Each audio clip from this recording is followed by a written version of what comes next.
What is power? What is real power? Is it to be the dictator of a small country with absolute control? Is it to be a CEO of a Fortune 500 company with control over thousands of employees' lives and the ability to amass a fortune?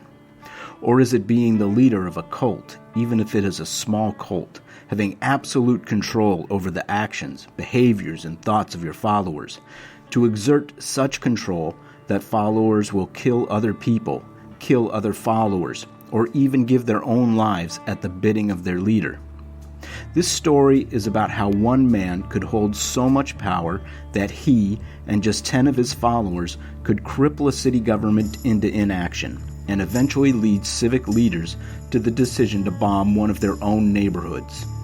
That is a unique kind of power. This is the end, beautiful friend. This is the end, my only Greetings, friend. kittens. Welcome to the podcast of Doom, the podcast devoted to epic failure analysis. I'm your host, David Appleson. Today we will examine the bombing of the political and quasi-religious organization MOVE and the burning down of the Cobb Creek neighborhood by the civil forces of Philadelphia in 1985. It is the only instance of an American city dropping a bomb on its own citizens. Media professor Douglas Rushkoff listed the 20 steps of indoctrination into a destructive cult in his book, Coercion: Why We Listen to What They Say. These are the steps religious cults use to attract, retain, and encourage their members to conduct difficult, dangerous, and sometimes illegal tasks. I won't list all 20, but I swear on my ancestors' graves to the old gods and the new that this is well worth your time. Step 1. Have a goal with a stated, vague, and metaphorical goal that non-cult members would view as unattainable. Step 2. Every cult must have a charismatic leader. Step 3. Have a written sacred doctrine. Step 5. Positive results will only come from commitment and sacrifice, usually of money or free will. Step 6. New members must commit an act that contradicts their better judgment. Step 7. Member complicity. Once the new member has done something against their better judgment, fellow members reward them with social acceptance. Step 8. Breaking of self, or the robbing of personal time. Step 10. The cult constantly spends time teaching proper behavior. Step 12. Establish a hierarchy that is based on devotion and contribution to the cult. Step 13. Punish uncertainty. A member expressing doubt will not move up in the hierarchy. Step 15. A cult member can never refuse a request made by the cult leader. Step 17. The cult is perfect, but members are not. Never blame the cult for poor outcomes. It's always the individual's fault.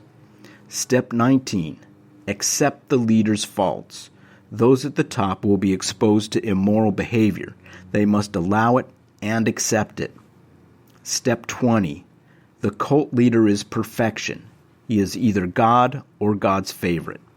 All pain and suffering on the part of the cult member is due to resistance to the cult leader's perfection. To quote Rushkoff, once a cult leader has achieved such a stature in his followers' minds, the leaders can ask them to do anything, including killing others or themselves. That characterization fits to a T Jim Jones, the assassin's old man of the mountain, David Koresh, and the subject of today's episode, John Africa. It might even fit Joseph Stalin. Listen to episode 25 and judge for yourself. In May of 1985, 11 body bags were delivered to the Philadelphia Medical Examiner's Office. The body bags were tagged each by a letter in the alphabet, A through K. All of the bodies had been badly burned in a man-made fire that torched more than 60 houses in a working-class neighborhood in western Philadelphia. All of the bodies were recovered from within or around the row house at 6221 Osage Avenue. The fire started when a Philadelphia police helicopter dropped a canvas satchel containing explosives onto a residential house. With the intent of taking out a steel-reinforced bunker on the roof, the police had accidentally created an incendiary device when the timed explosive blew up and ignited a large can of gasoline. For several hours the fire burned while hundreds of police and firefighters watched. Stuck in a standoff with the Philadelphia police, the inhabitants of the house at 6221 attempted to escape, but most were either unwilling or unable to make it to safety. Out of the 11 people who died, 6 were adults and 5 were children. They were members of a political and religious organization called MOVE, and they had a long and troubled history with their neighbors and the Philadelphia police. Body bag F held the remains of an adult male. There wasn't much for the medical examiner to work with. There was no head and no arms, and what mostly remained was a burnt torso. It would take 6 months for the medical examiner to make a positive ID. The body was that of John Africa, the enigmatic leader of MOVE, who at one point counted more than 100 followers to his urban-based, back-to-nature movement that abhorred science and technology and preached nonviolence, while stocking up on handguns, shotguns, semi-automatic and automatic weapons, as well as explosives for a violent confrontation that John Africa had predicted for many years was due to arrive. On a sunny Mother's Day in May 1985, the confrontation occurred, and it would shock not just the people of Philadelphia, but people around the world when that city became the first in American history to drop a bomb on its own residents. Vincent Leapart, a.k.a. John Africa, was born in Philadelphia on July 26, 1931, during the Great Depression. He came from a poor Baptist family that had migrated to Philadelphia from Atlanta, Georgia, as part of a massive movement of African Americans during the 1920s in search of factory jobs. He had 5 brothers and 4 sisters. His father made a rough living hanging wallpaper and doing odd jobs as a handyman. His mother spent all of her time raising their large family and finding a way to get by on meager wages. While Vincent was still a child, his mother, Lenny Mae, became very ill. She was admitted to a public hospital for treatment. However, her condition rapidly worsened, and she died in the hospital shortly after arriving. This event may have had a profound effect on Vincent. For the rest of his life, he would constantly blame the hospital for killing his mother, and her death there may have contributed to his disdain for all things scientific or technological. Following Lenny Mae's death, Vincent's father, Frederick, just kind of fell apart, as his neighbors would later describe his behavior. He had great difficulty raising his big family by himself. There were early indicators that Vincent was not textbook smart. At the age of 7, he was tested as having an IQ score of 84, but by the age of 15, his score would fall to 79. IQ tests are not used as much today, and the test may have missed that Vincent was quite canny and resourceful in other ways. At the age of 16, he dropped out of school. At the age of 17, he was arrested for stealing a car, but court records could not show if he was convicted of this crime or whether he served any time. When he reached adulthood, he was drafted into the Army and served in Korea during that war.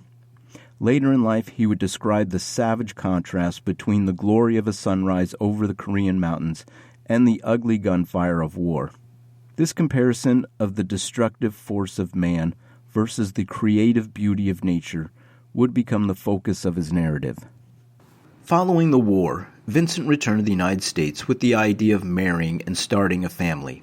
He began to spend a lot of time with Dorothy Clark, one of 5 sisters who lived down the street from where he grew up.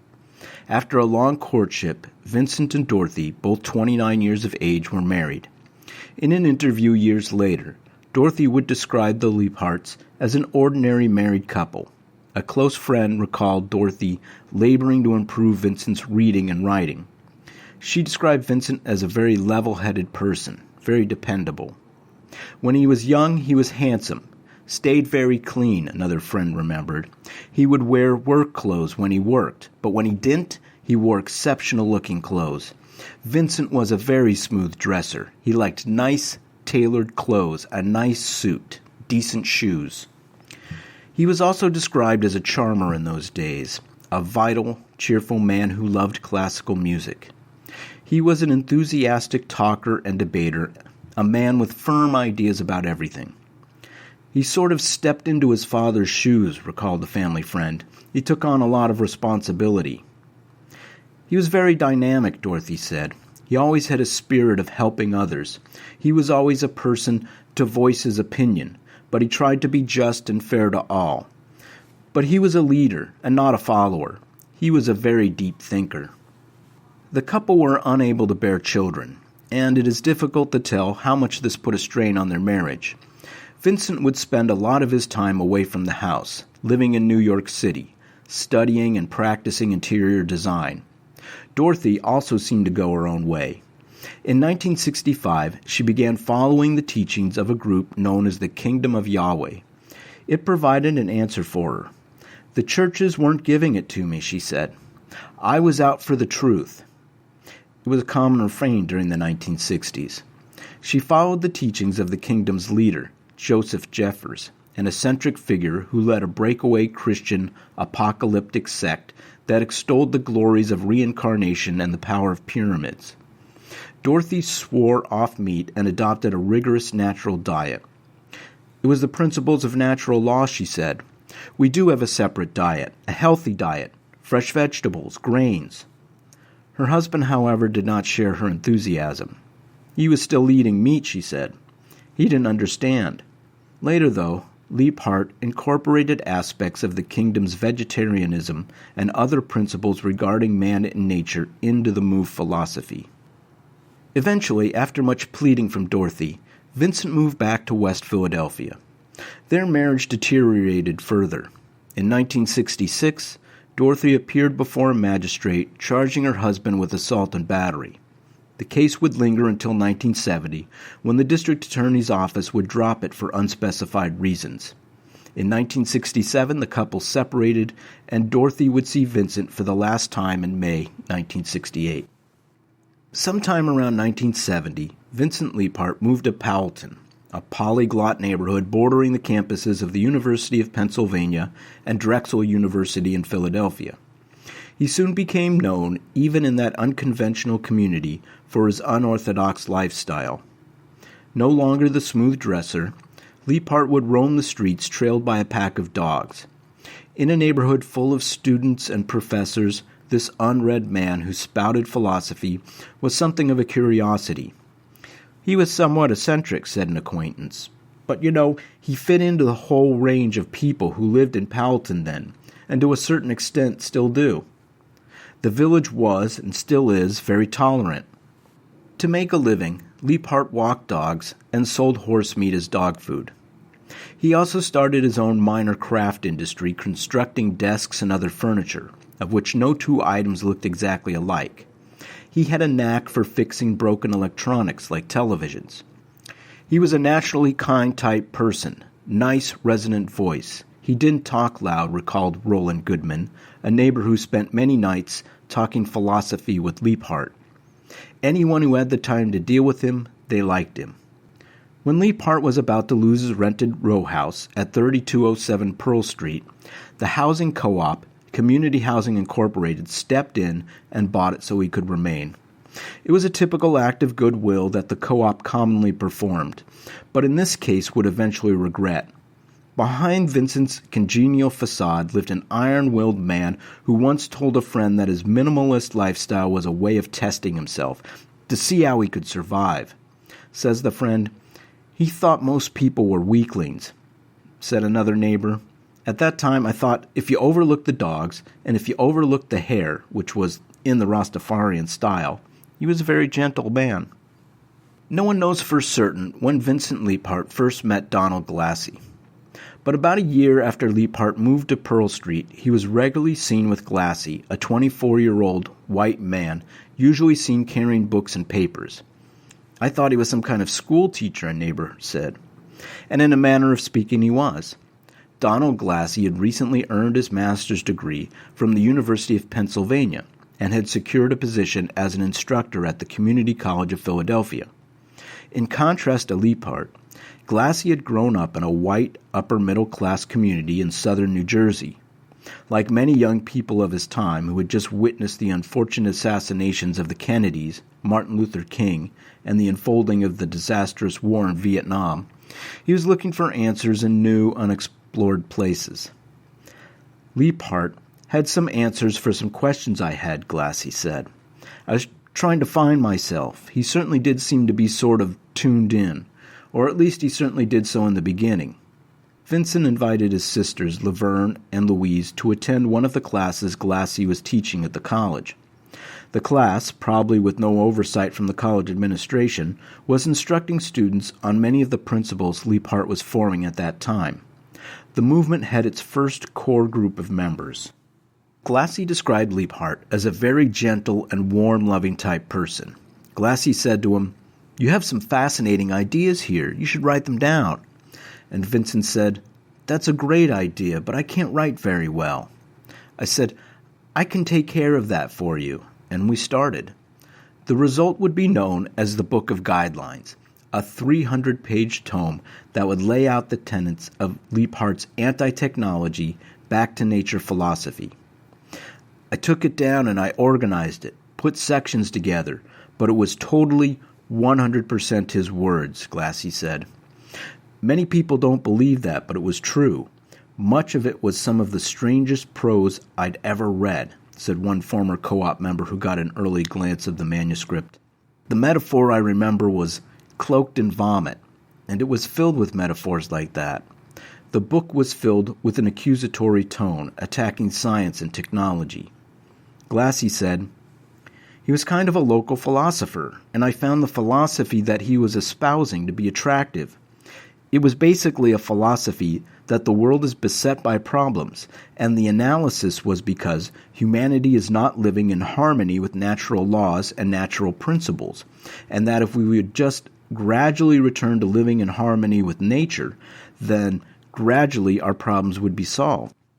It was during this time, following the completion of the guidelines, that Liebhardt took up the role of the enigmatic mystic who conserved his words to enhance his mystery, and Glassy took up the role of devoted disciple, verbalizing the thoughts of the leader of this new burgeoning movement.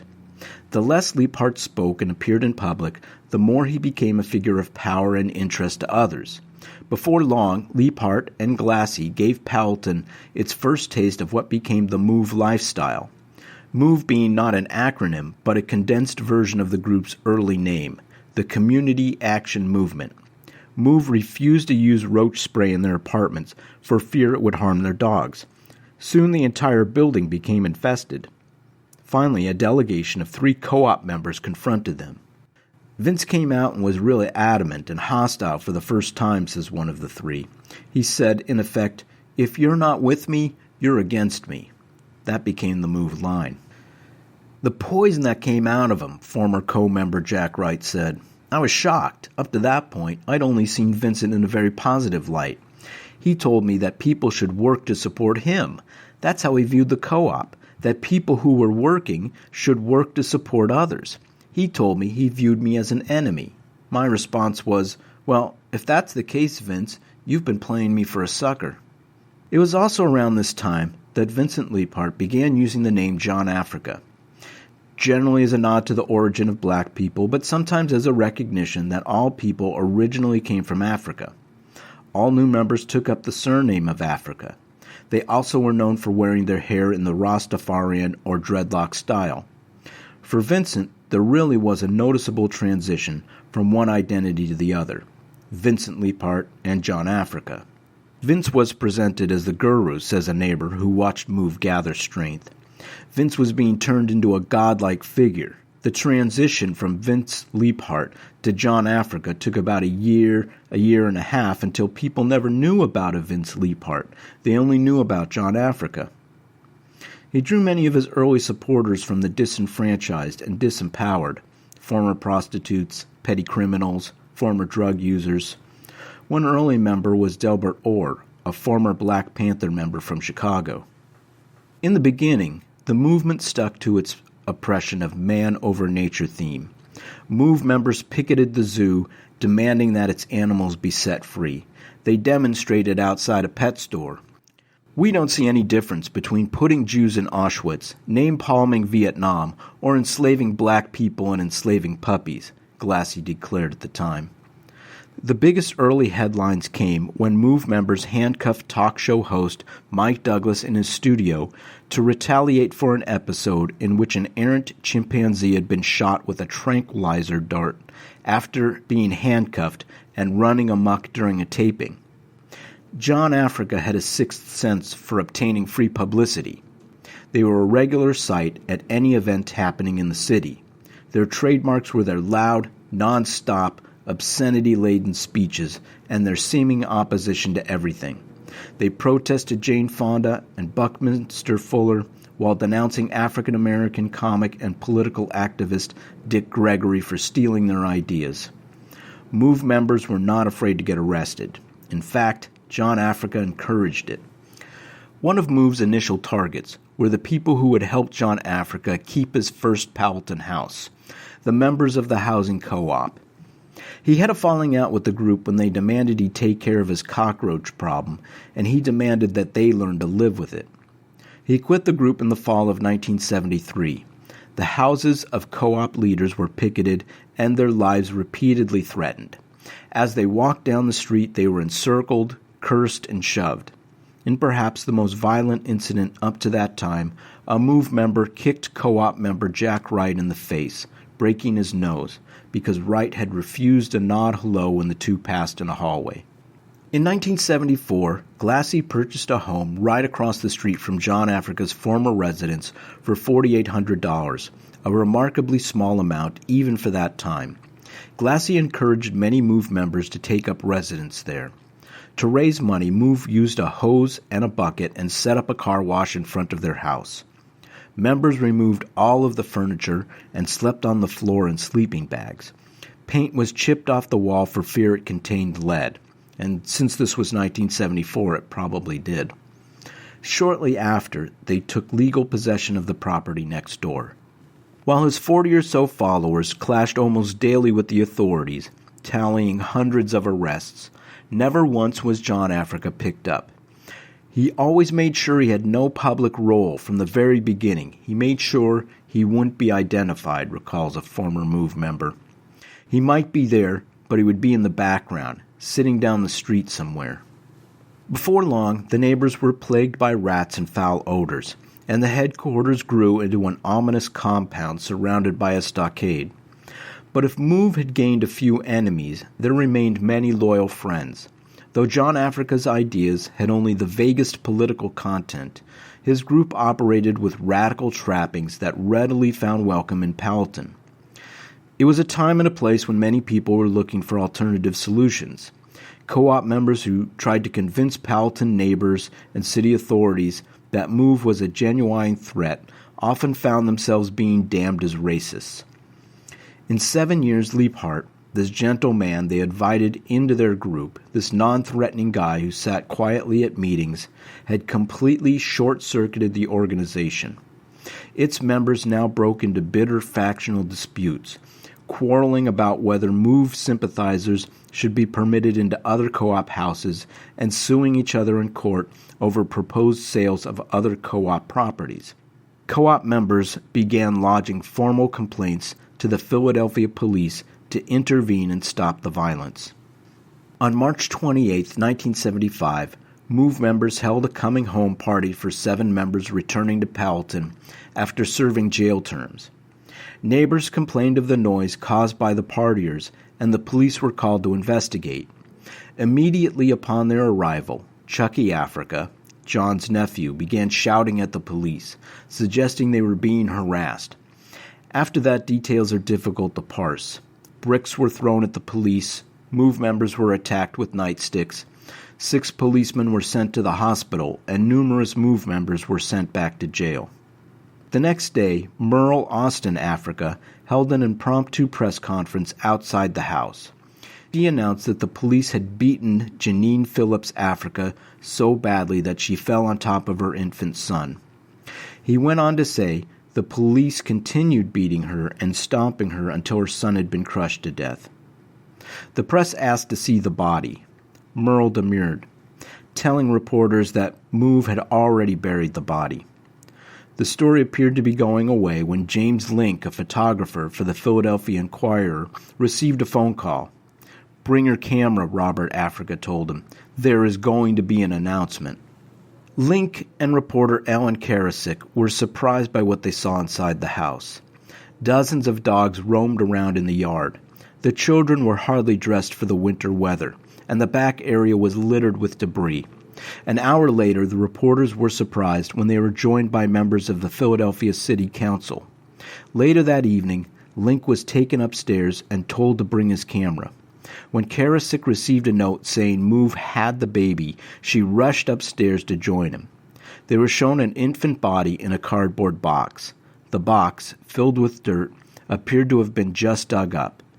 Karasik covered her nose as the odor from the decaying body was overwhelming. "Let all here be satisfied, once and for all, that the baby does exist," Robert Africa said.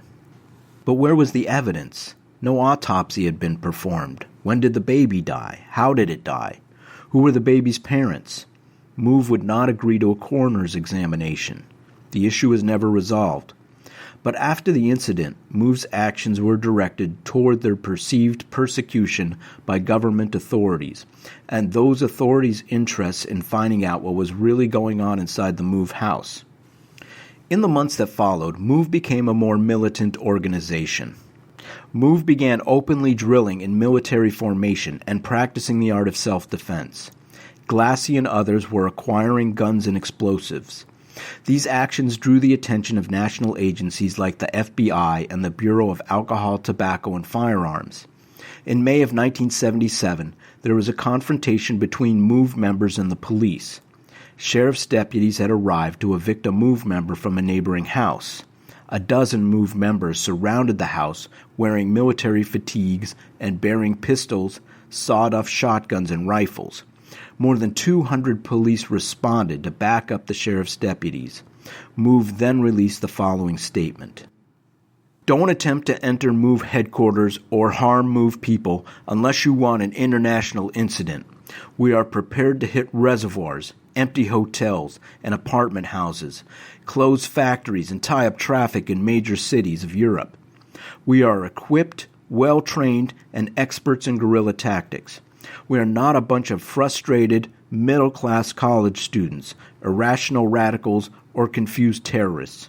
We are a deeply religious organization, totally committed to the principle of our belief as taught to us by our founder, John Africa. We are not looking for trouble. We are just looking to be left alone." The standoff continued late into the night, when the MOVE members abruptly left the property and returned home having made their statement and displayed to the press. On June 3rd, a weapon confiscated by police during the standoff was traced to Donald Glassy, who had falsified a firearms information form in order to purchase the gun. The ATF arrested Glassy. He was offered a plea deal, a reduced sentence, early parole, and relocation in a witness protection program if he would inform on his fellow MOVE members. Facing a long jail sentence and possibly in way over his head, Glassy accepted the offer and became a spy for the ATF. The ATF allowed MOVE to continue purchasing weapons and explosives, knowing they had an informant within the organization and hoping they could build a solid case for conspiracy. Unimpressed by many of Glassy's tall tales of MOVE intrigue, his ATF contact, Walt Weiseluk, encouraged him to enlist the aid of another MOVE member who was wavering in his support. The two disaffected members then set out to pick up all of MOVE's weapons under the watchful eye of the ATF, from caches at homes of relatives of two other MOVE members. The haul that July day included 20 bombs, a pile of bomb parts, 2 shotguns, 8 high-powered rifles, and a handgun. Also recovered were a collection of newspaper clippings on MOVE and what Weiseluk calls some very interesting books. The Anarchist's Cookbook, The Silencers, Snipers and Assassins Handbook, an OSS manual on sabotage, and an Army field manual on explosives. It was an absolute treasure trove of information, and somehow Glassy was able to convince the other MOVE members that he was moving the weapons to avoid confiscation by the police. In September 1977, 10 MOVE members, headed by John Africa, were indicted by a federal grand jury on charges of conspiracy and of manufacturing and possessing bombs. But when federal agents and police went to serve the warrants, John Africa was gone. The mysterious mystic was nowhere to be seen. On August 8, 1978, the police came in full force to arrest several MOVE members on bench warrants for failing to appear in court. The police came with armored vehicles and surrounded the house. They evacuated the surrounding residences. Cherry pickers opened holes in the house, and water cannons were used to flood the basement where the MOVE members had barricaded themselves. The police and the firefighters manning the water cannons were convinced the residents were unarmed. When the firefighters shut off the water cannons, 3 shots rang out. The police responded with a fusillade of gunfire. Reporters, now dangerously close to the action, ducked for cover. James Ramp, an aide to the stakeout captain, saw a fellow officer go down. Exposing himself to gunfire, he ran out into the open to help drag his friend to safety. Shots continued to ring out. Ramp, still running, collapsed next to the wounded officer, Lieutenant William Krause. Ramp had been hit, and blood spilled from either side of his mouth. A full minute had passed before 3 other policemen made it to Ramp and Krause. Krause was taken to the hospital, just in time to save his life, but Ramp was pronounced dead on arrival. 3 other police officers and 3 firemen were injured in the gunfire exchange. When Delbert Africa came out to surrender, the same cops who had retrieved Ramp and Krause tore into him, pounding him with helmets, dragging him across the street by his hair, and kicking him in his face, kidney, and groin. The entire scene was caught on film by the Philadelphia Daily News. The house was cleared of MOVE members, including numerous children and infants. In a couple of hours, the police had completely demolished the row house, much to the fury of the district attorney's office, who had evidence to collect for the murder of Ramp.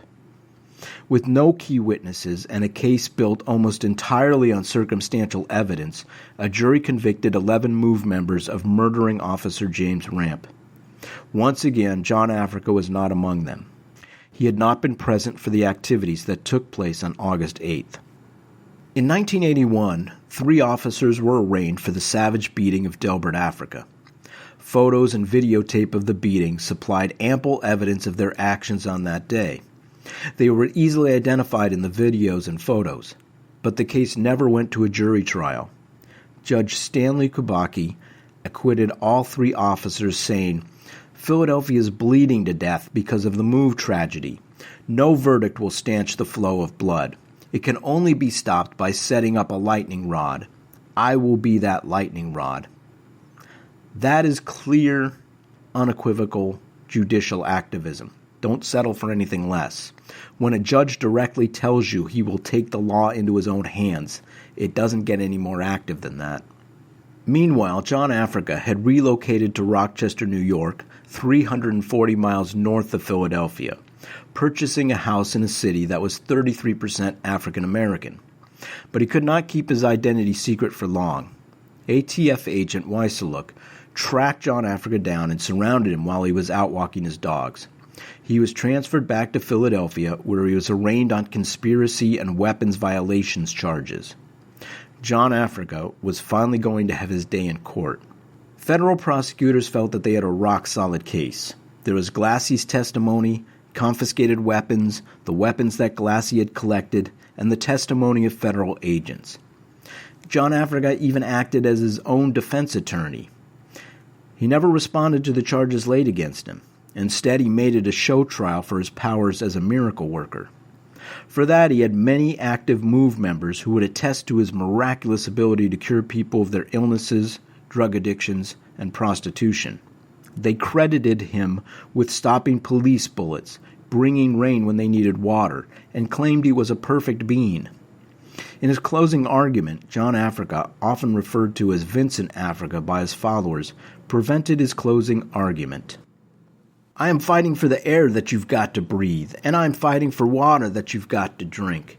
And if it gets any worse, you're not going to be drinking that water. I'm fighting for food that you've got to eat, and you know you've got to eat it. And if it gets any worse, you're not going to be eating that food. I've been a revolutionary all my life. If this world didn't revolutionize, everything would stop. If your heart didn't revolutionize, you would stop. If your lungs don't revolutionize, you would stop. Not exactly a defense that they teach you in first-year law school. However, the jury deliberated for 5.5 days and returned with a verdict of not guilty. The John Africa mystique continued to grow. Maybe he was a god. Those close to him at the time said he saw the verdict not just as a victory over the court or the police, but as a victory over the entire United States government. Following the trial and his release from custody, John Africa, having lost his Rochester home and seen his Powelton house flattened by the police, moved into the house of his sister Louise James at 6221 Osage Avenue in the Cobb Creek neighborhood. Soon other members, including those recently released from jail or prison, flocked to the large row house in West Philadelphia. It didn't take long for the old problems to flare up again. Neighbors found their homes infested with cockroaches. Barely clothed and naked children were spotted digging through people's garbage cans, and they witnessed a lot of commotion on the rooftop at night. Soon the confrontations with neighbors became violent, and the neighbors took their complaints to the police. However, once bitten, twice shy. The police were in no mood to make any contact with MOVE.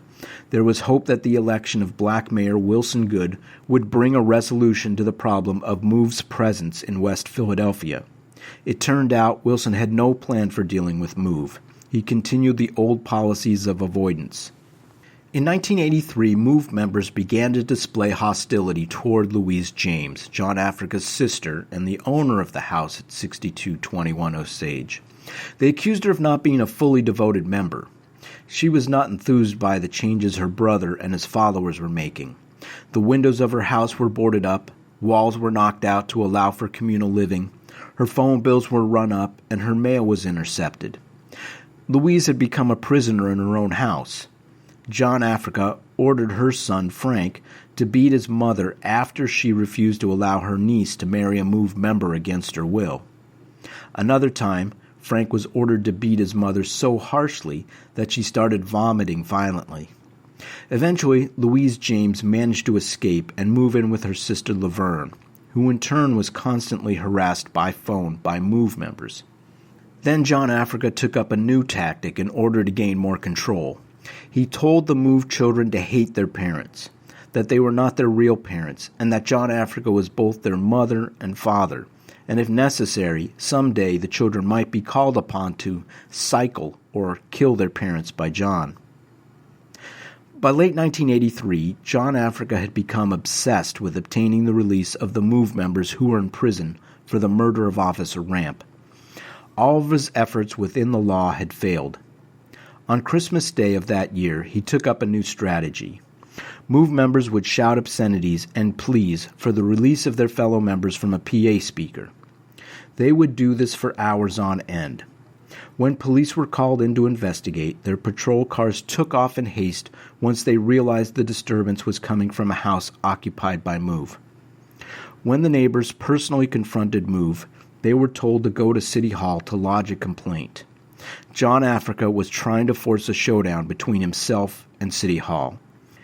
During 1984 and into 1985, MOVE built a strongly constructed wooden bunker on the rooftop just large enough to hold 2 adult men if they were kneeling down. They then built a second, taller bunker reinforced with steel plates located so far to the front of the roof that a portion of it hung across the roof line. That bunker provided an optimal view of the neighborhood down below. It offered the perfect location for a shooter or two. It also meant that any attempt by police forces to enter the house by way of the roof would be met by a murderous hail of bullets. The pressure on the city to confront the MOVE members on Osage Avenue ramped up on April 30th, 1985, when the concerned neighbors in Cobb Creek issued a press statement directed at Pennsylvania Governor Dick Thornburgh, in the hope that the governor could force action on the mayor. The statement read, "We are here to let the governor know about the disquietude and general state terror we are forced to live under by the MOVE organization. MOVE is a clear and present danger to the health and safety of our entire block. We are now asking Governor Thornburgh to step in and deal with this situation. 4 years ago, the MOVE organization set up residents in our neighborhood. We gave them clothing, fed their children, purchased their fruits and vegetables, and accepted them into our block family. In return for our kindness, we have been cursed, abused, and beaten by these same MOVE members. MOVE holds nothing for us but vicious, vindictive, and malignant contempt. If the MOVE organization is allowed to remain on Osage Avenue and continue to abuse us, there will be blood in the street. We are law-abiding, tax-paying citizens. We love our block, and we will not be driven out by anyone." Soon after the release of the press statement, MOVE responded with hours of threats over the loudspeaker. They threatened Good, the cops, the neighbors, and the neighbors' children. They also claimed that they had wired the adjoining houses and would blow them up if they were attacked. However, the governor and the mayor did not respond to the press statement or the latest MOVE threats. Meanwhile, the mayor and his staff were putting together a plan for apprehending the MOVE members who had outstanding warrants. The mayor had a very hands-off approach, entrusting the work to his subordinates, and his subordinates also had a hands-off approach, entrusting their work to their subordinates. Much of the plan was formulated under the direction of Captain Richard Kirchner, the commander of the stakeout unit, and assisted by Lieutenant Frank Powell, the acting commander of the bomb squad, as well as Sergeant Al Ravel and Officer Mike Tercey from the Philadelphia Police Academy. They put together a plan that involved cutting open holes in the neighboring walls, inserting tear gas to disorient the MOVE members, and hitting the bunkers with water cannons. By now, MOVE had added railroad ties to fortify the roof, but what city authorities didn't know was that they had also collected tree trunks from a nearby park to reinforce the side walls. In January 1985, the planning team received a welcomed gift from FBI agent Michael Macy. It was 30 1 1/4 pound bricks of C4 plastic explosive, a highly versatile, military-grade explosive. Only federal agents had access to it, and Macy had no authorization to give it to the police. By May 3rd, the pressure generated by the press statement encouraged Mayor Good to change his mind. With help from a willing judge, he had new warrants issued for several of the MOVE members at Osage. After a meeting with the police team, Attorney General Ed Rendell told Police Commissioner Gregor Sambor, "Of course you'll keep the mayor informed on the progress of the plan." No Good intervened. "You gentlemen are the experts. You don't need to keep me informed of all the details." Starting on Sunday, May 12th, Mother's Day, the police and civil authorities began to evacuate residents from the neighborhood. They were told they would be able to return to their houses the next evening. If anyone resisted the evacuation order, the police had the authority to arrest them. The press was alerted to this event, and they began setting up for good video and photography locations. That night, the Cobb Creek neighborhood bustled with activity. Tow trucks towing cars, fire engines moving into place, utility workers shutting off gas and electricity, and police vehicles adding armor plating for extra protection. Police officers geared up with Uzi submachine guns, .357 Magnums, M16 rifles, and shotguns. At 6 o'clock on the morning of May 13th, Sambor, standing in the middle of Osage, shouted into his bullhorn, "Attention, MOVE! This is America! You have to abide by the laws of the United States. This is the police commissioner. We have warrants of arrest for Frank James, Ramona Johnson, Teresa Brooks, and Conrad Hampton for various violations of the criminal statutes of Pennsylvania. We do not wish to harm anyone. All occupants have 15 minutes to peaceably evacuate the premises and surrender. This is your only notice. The 15 minutes start now." Following the announcement, 2 black men in dreadlocks rushed across the roof and ducked into the front bunker. Some witnesses said they appeared to be brandishing heavy weapons. The MOVE members had their own bullhorns. "Come and get us, you MFers, because we've got something for you. We'll kill you where you stay and kill you where you lay. We see you on the roofs and in the houses. You ain't leaving this street alive." Of course, they didn't use the word MFers. 13-year-old Bertie Africa would later testify that at that moment he heard Ramona Africa yell into the loudspeaker that MOVE had doused all of the surrounding houses with gasoline. The children were led down to the cellar with some of the women and pulled wet blankets over themselves for protection against the tear gas. 6:15 passed. The signal was given and smoke grenades were launched into the house. The streets and alleys filled up with smoke. The order was sent to the fire department. They opened up with water cannons at the top of ladders mounted to the fire engines. The fire cannon pounded the rear bunker. The second cannon fell short, raining down curtains of water on Police Insertion Team B. Soaking wet, the team made its way towards 6221 Osage. Halfway there, the first shots rang out. Dodging bullets, the 8-man insertion team reached their objective, 6217, 2 houses over from MOVE. From the rear side alley, the 7-man insertion team A approached the back of the MOVE house. They discovered that MOVE had installed 6-foot-high fencing all across the backyard with 1-inch thick planking. Jumping over the fence would have been suicide, as shooters inside the fence would have a free shot at them. Tear gas was filling the air, even though the plan had not called for the use of tear gas at that stage. Finding nobody behind the fence, Team A inserted into 6223, the house next to MOVE, opposite Team B. They found themselves in a basement laundry room under heavy gunfire. The second water cannon was repositioned and was now blasting the roof alongside the first water cannon. Other than making an incredible mess on the ground below, the water cannons had not budged the bunkers 1 inch. Meanwhile, Team B used some of its supply of C4 to blast a hole in the wall between 6217 and 6219. The blast managed to punch a hole clear across to the other side through the wall that adjoined MOVE. From all appearances, 6219 was empty. Team A checked 6223 from top to bottom and found no MOVE members, although the house did have a new waterfall where the skylight had been. They placed a charge high on the basement wall, connected to MOVE's cellar, and waited for the command to detonate.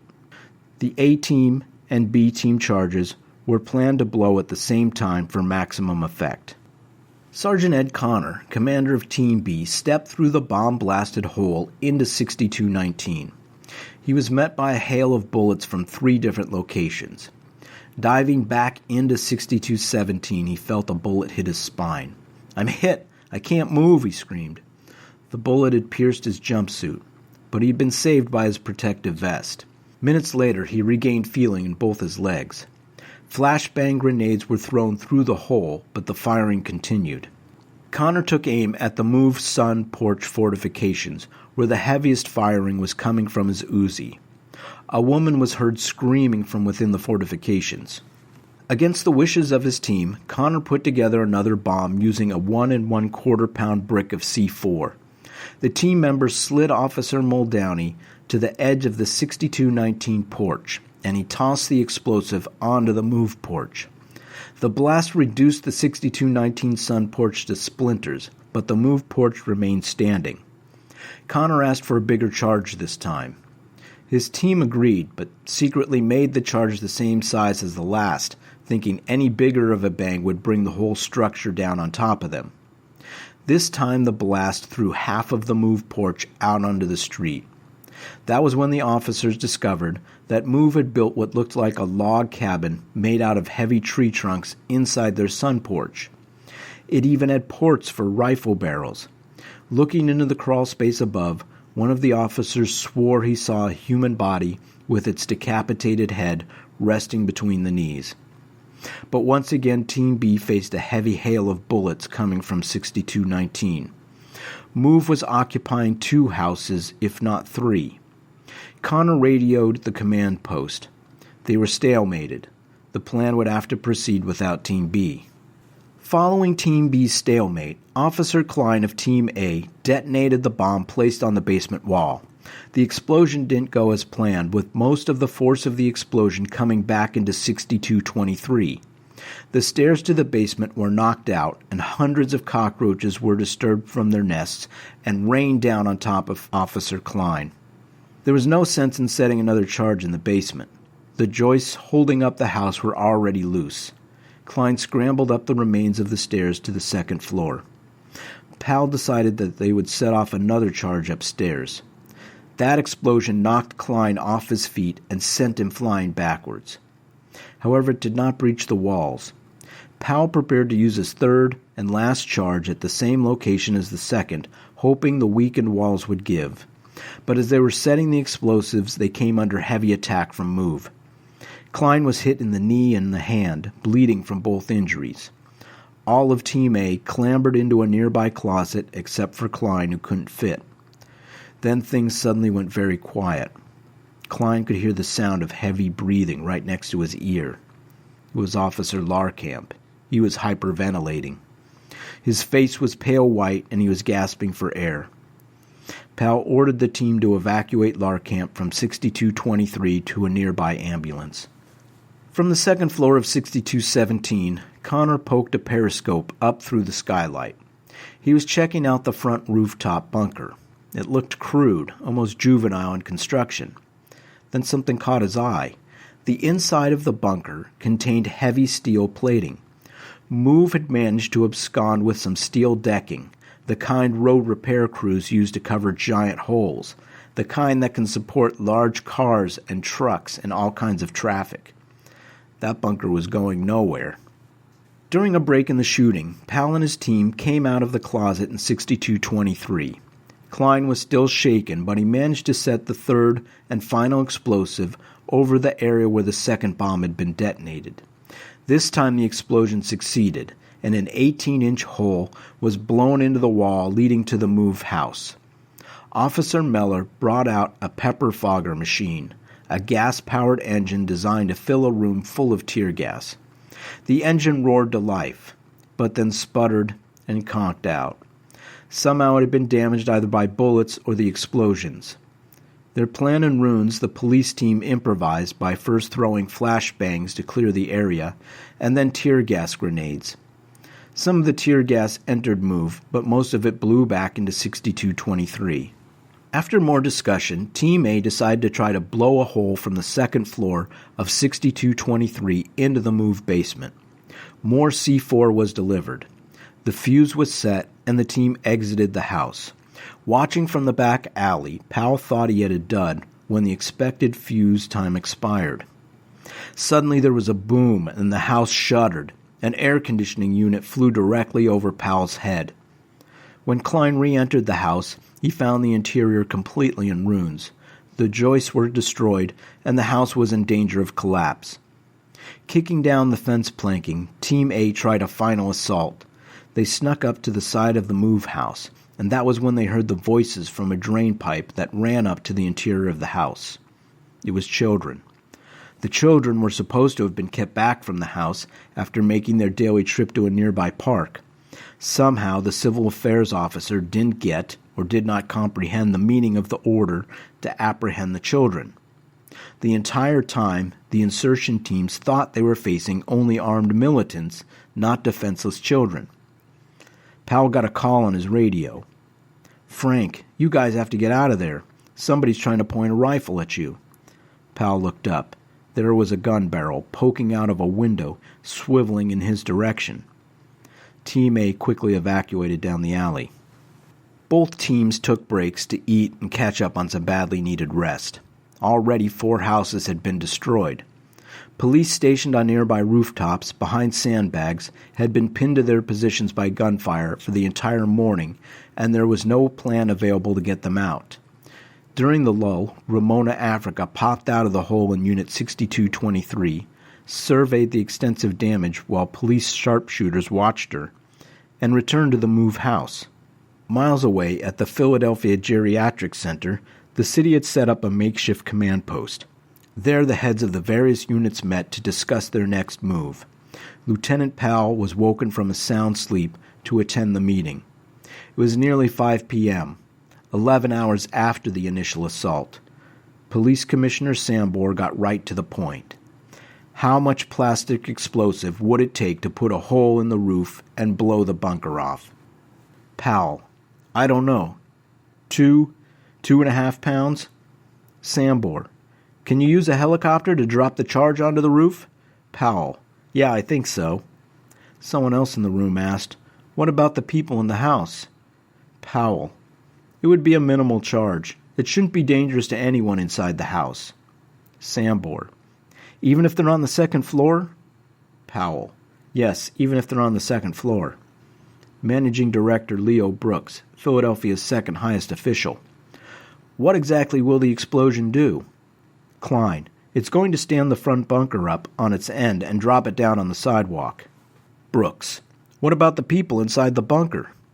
Klein: Well, if they survive the fall, they won't be able to hear for a week, but they will probably live. The blast itself won't kill them. Sambor: Are you sure it will get rid of the bunker? Powell: If it doesn't, it will at least disable it. Sambor: Will you or someone on your team deliver the charge? Powell: I will do it myself. Fire Commissioner Richmond: What are the chances that this thing might cause a fire? Powell: Practically none. Following the meeting, Brooks called the mayor to tell him what was planned. They were going to drop an explosive device with a delayed fuse from a helicopter, and after the bunker was blown over, they would drop water and tear gas into the hole. There was a long pause, and then Good asked if Sambor was okay with this. Brooks told him it was Sambor's idea. The mayor asked Brooks if he thought it would work. Brooks, a former Army general, told the mayor he thought it would. Okay, said the mayor. Brooks conveyed Good's approval for the plan to the rest of the team. Powell told Sambor he would notify the police officers pinned down on the rooftops. Sambor told him not to. It might ruin the element of surprise. According to Klein, Sambor gave him the order to use frag or shrapnel. Frag is used for only one purpose: to kill or maim people. It would have no effect on the bunker. Sambor, however, denied this version of events. Against Sambor's orders, the police at their posts were notified and told to evacuate their positions. Those below Sambor were too concerned about police getting injured or killed as a result of the explosion. Klein and his partner Raymond Graham built the device using a block of C4 as a detonator and 2 long tubes of Tovex, an explosive used for mining and tunneling. A timer was added, and the whole apparatus was placed in a canvas bag. Powell got into the helicopter piloted by a member of the Pennsylvania State Police. The pilot had no experience dropping bombs out of helicopters and appeared apprehensive about the assignment. He slipped his craft into position, tilting it just slightly to give Powell a better angle to toss the bag. 5 floors below him was the bunker. Powell got one foot out onto the skid as the helicopter dipped and bobbed. Powell pulled the fuse. It was on a 45-second delay.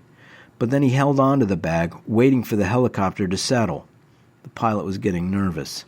Finally, Powell felt good enough to release the bag. It landed perfectly, just behind the front bunker. The pilot gunned the engine to get away from the blast. In the downdraft created by the helicopter's movement, the canvas bag blew across the roof towards the rear bunker. It was too late now. At 5:27 p.m., almost 12 hours after Sambor gave his ultimatum, the bag of explosive on top of 6221 Osage Avenue exploded. A shock wave, basically a wall of gases released by the bomb, spread across the roof at 25,000 miles per hour. A gasoline can sitting on the roof was dashed against the rear bunker and literally vaporized, igniting the gasoline inside it. A flame of fire and debris mushroomed above the roof. The railroad ties sitting on the rooftop splintered into kindling as it was thrown up into the air. For the next few seconds, burning pieces of wood rained down on the tar-soaked material that covered the roof. Minutes later, Powell was back in the helicopter with a video camera to record the damage caused by the bomb. What he saw was a small hole in the roof next to the still-standing rear bunker. Flames were rising out of the hole.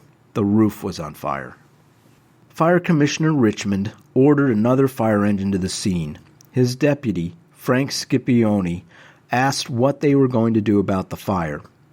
Richmond was watching the fire from a news channel's TV monitor hooked to a camera boom above the roofline. Richmond observed that the fire was serious at this point. He could have put it out with one of his water cannons. But Richmond wasn't sure if the police were proceeding with the next part of their plan, which was inserting the cops onto the roof to throw the tear gas. The water cannon would knock the police clear off the roof and probably kill them. Richmond told Scipione to find out what the police were planning to do next. But Scipione couldn't find Sambor. Instead, he found a police captain who told him not to put out the fire because the stakeout teams needed a clear view of the roof. Scipione got back to Richmond. The police say, "Let it burn." 20 minutes after the explosion, Sambor and Richmond finally met.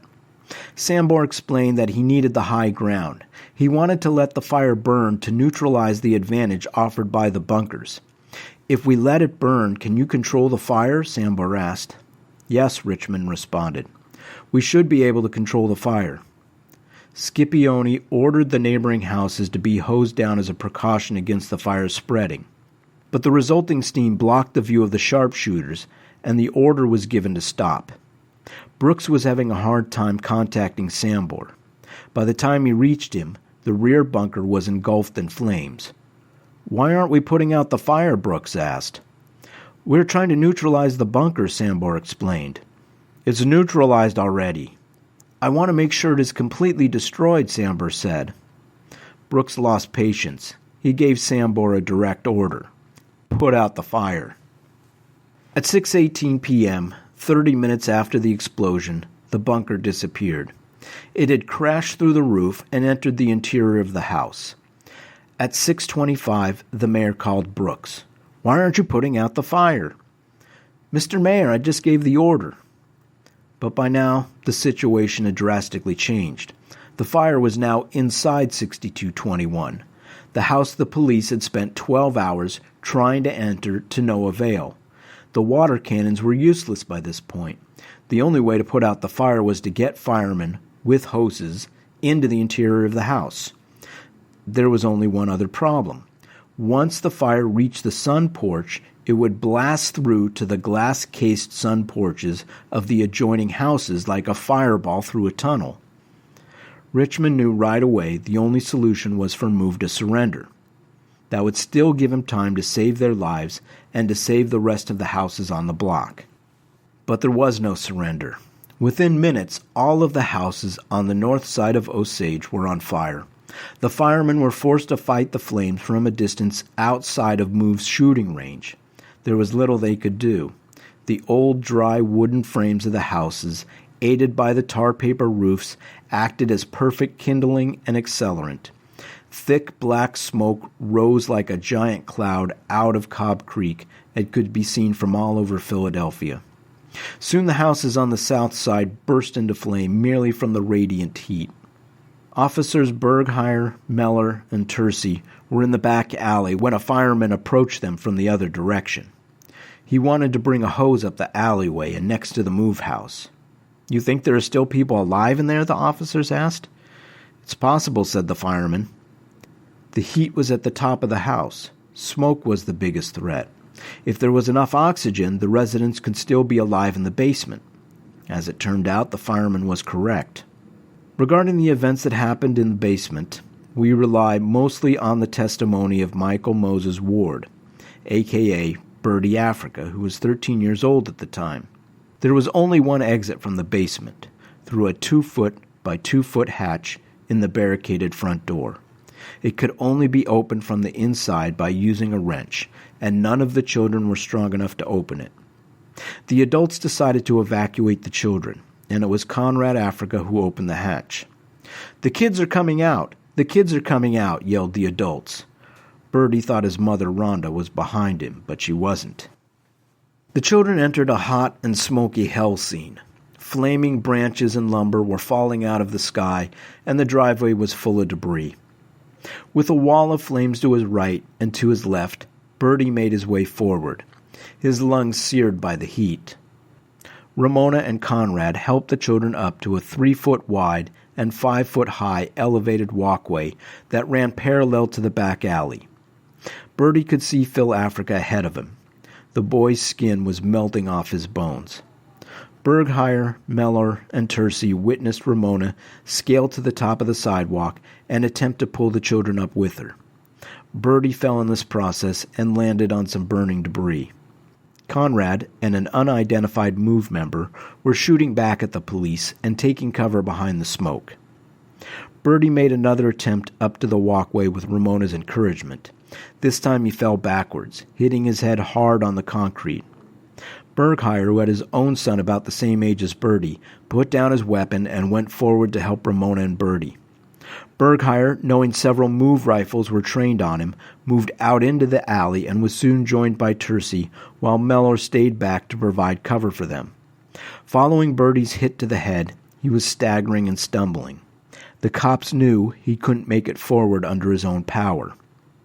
Bergheyer dashed through the alley and lifted Bertie out of a small pool of water at the end of the driveway. Don't shoot, Bertie pleaded. Bergheyer was able to grab Bertie and carry him to safety, where juvenile aid officers and paramedics were waiting. Shortly after, all of the police withdrew from their posts. At 2,000 degrees Fahrenheit, the heat had become too intense for them to stay. One policeman with plastic eyeglasses reported that the glasses were melting on his face. At 9:30 p.m., more than 3.5 hours after the detonation, the scene was declared safe for firefighters. Through their heroic efforts, the fire was declared under control by 11:40 p.m. They had managed to save all but 11 houses. However, 50 houses had been consumed by the flames prior to the all-clear signal. Starting the next day and into the weeks that followed, investigators dug up the area. They would eventually find the charred remains of 11 people, 6 adults and 5 children. Most of the children had died underneath the blankets in the basement. All 11 bodies had been found within the area of the MOVE house. The children that Bertie had seen escaping to the walkway returned to the basement where they perished. Instead of an enormous arsenal, the investigators only discovered 4 weapons: 2 pistols, a shotgun, and a .22 caliber rifle. Ramona Africa was the only adult survivor from the MOVE house. She was found guilty of 2 charges, riot and conspiracy. She was acquitted on 10 other charges and served 7 years in prison. The body of Vincent Leapart was one of the bodies recovered.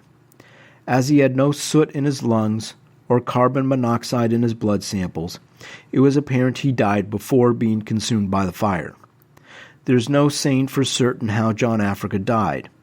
The excavation and examination of the bodies was less than professional by some accounts.